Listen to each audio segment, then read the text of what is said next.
apa yang disebut dengan distorsi informasi? Apa kira-kira? Orang mengatakan begini, bahwa informasi sejarah, berita, itu bersifat distorsif. Nah, di dalam bisnis, distortion information itu menentukan seseorang atau entity itu memiliki keuntungan atau tidak. Ketika Anda membeli sebidang tanah, ya, kemudian Anda berniat untuk mendirikan sebuah bangunan, rumah, maka Anda tidak memiliki pengetahuan tentang daerah tersebut, tentang surat menyurat, tentang bagaimana transaksi dilakukan beserta kontrak dan akte yang dibuat, maka Anda menyerahkan segala sesuatunya kepada pihak ketiga. Pihak ketiganya itu terdiri dari satu, notaris dan PPAT, pejabat pembuat akte tanah, yang satunya lagi broker. Harga tanah menurut mereka itu per meternya 3 juta rupiah. 3 juta rupiah. Maka Anda dengan keluarga berembuk untuk membeli tanah ini seluas 200 meter dengan harga per meter 3 juta rupiah. Maka ada flow of information dari pemilik lahan kepada broker, kepada PPAT, dan kepada Anda sebagai calon buyer. Disinilah potensi terjadinya informasi yang simetris atau asimetris.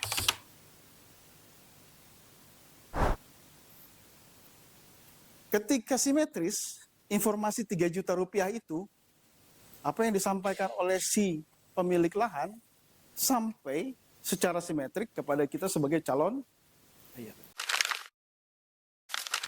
Motor. Anda ingin beli motor second.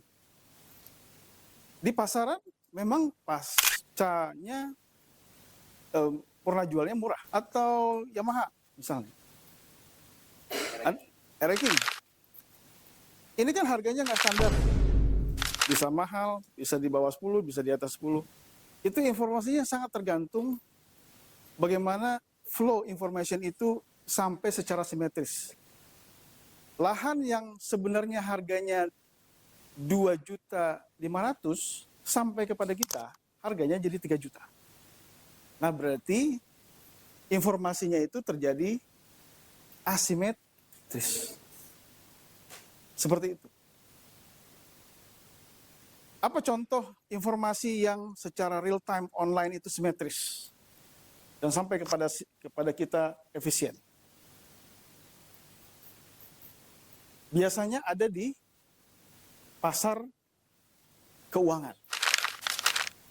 Kalau pasar real, itu selalu terjadi asimetrik.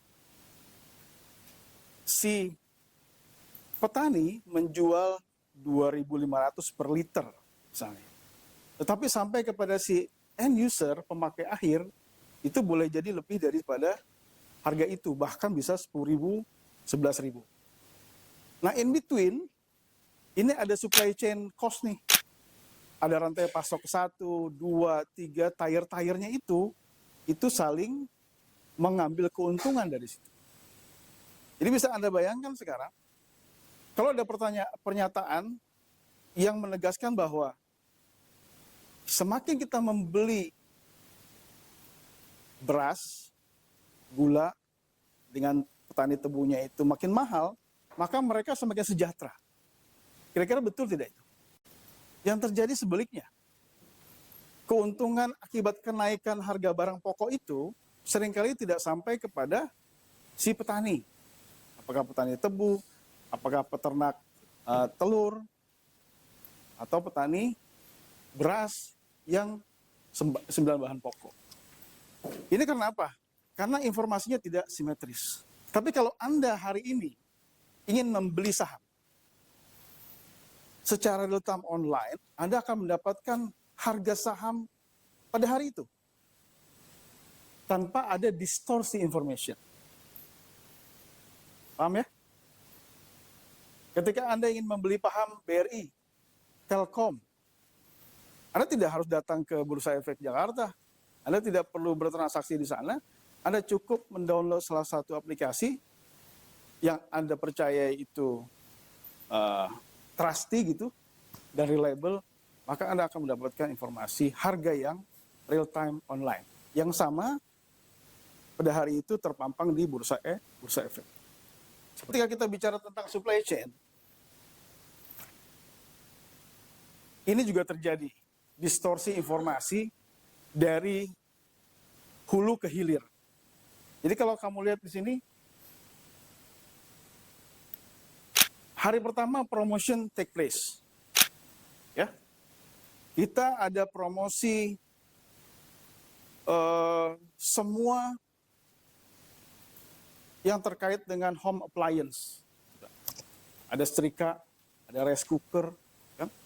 Ada apa lagi home appliance? Ada macam-macam. Ada mixer, apa lagi?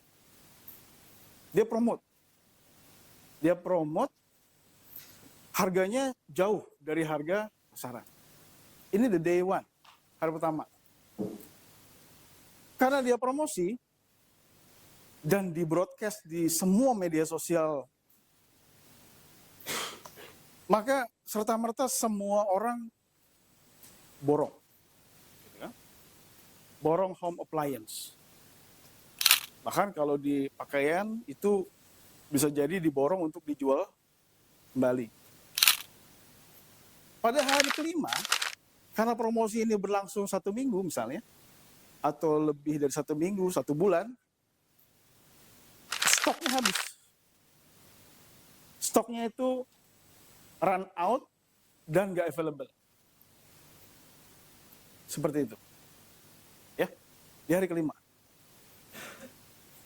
Promosi masih berjalan.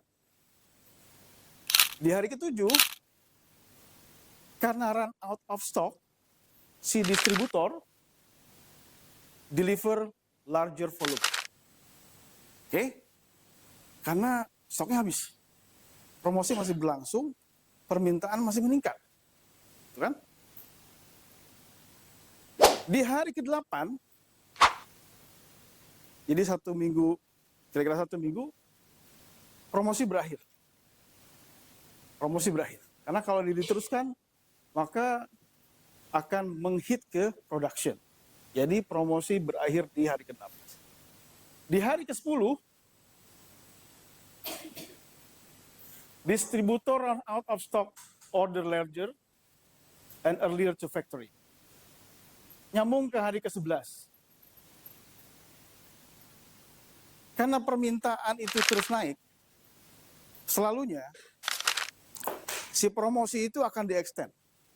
Ya, akan di-extend. Dari hari ke-8, itu biasanya akan di-extend another 8 days, another 1 week. Oke? Ini adalah asumsi yang selalu ada di sales.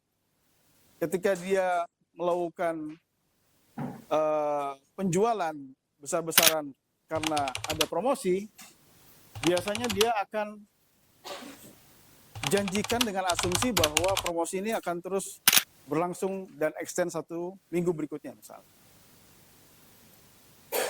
Si factory, karena permintaannya terus naik terhadap home appliance ini, produk volumenya itu, production-nya bertambah.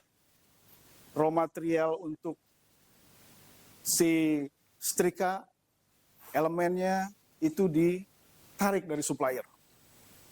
Kemudian cover untuk mixer, untuk rice cooker, apalagi sih home appliance itu semua ditarik dari supplier untuk masuk ke manufaktur untuk production karena increase volume dari permintaan demand. Tidak serta-merta itu langsung diterima di ujung. Jadi si wave cambuk yang ini, yang dia gerakan di sini, ini di T0, ini ada T1-nya. Jadi antara T0 dan T1 itu ada jarak. Jadi informasi yang datang dari sales promotion ke production, ya, itu tidak serta-merta ditangkap oleh si retailer. Si retailer taunya itu run off of stock, maka produksinya nambah. Ketika produksi ditambah dan dia melakukan call off semua material untuk production, customer-nya sudah tidak ada. Oke, ada pertanyaan? Kalau tidak ada pertanyaan, saya yang nanya. Oke. Pertanyaan pertama.